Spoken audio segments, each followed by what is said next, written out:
Hola amigos de Kzgunea, hoy vamos a ver cómo pedir cita previa en Lanbide. Estamos en la página web de Lanbide.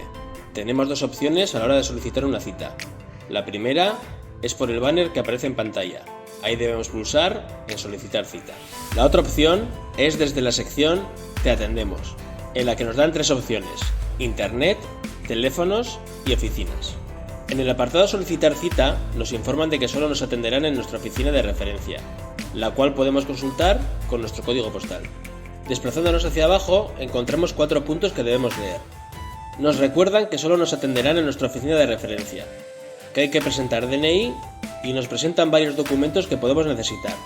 Podremos conseguirlos haciendo un clic.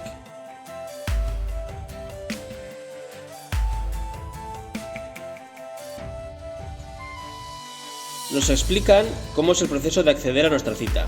Habrá personal de seguridad que organice la entrada y solo podrá acudir una persona y no más de 5 minutos antes de la cita. Aparece un listado de servicios que solo se realizarán por web o teléfono. En este último paso seleccionaremos el motivo de la cita y pulsaremos el botón Solicitar cita. En la siguiente página comenzaremos el proceso de reservar cita. Primero seleccionamos nuestra oficina de referencia.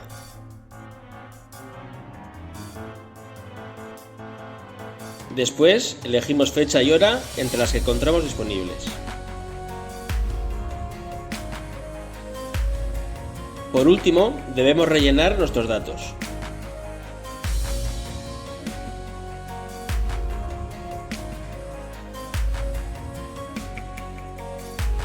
Una vez la cita queda registrada, nos aparecerá un resumen en el que encontraremos el número de cita que podemos usar para anular o modificar.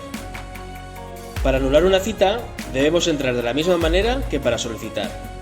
En la parte de arriba a la derecha aparece el botón Encuentra tu cita. El único dato que nos piden es el número de cita.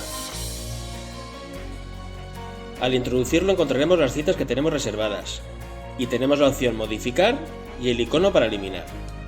Pues esto ha sido todo. Esperamos que el vídeo sea de ayuda. Hasta la próxima.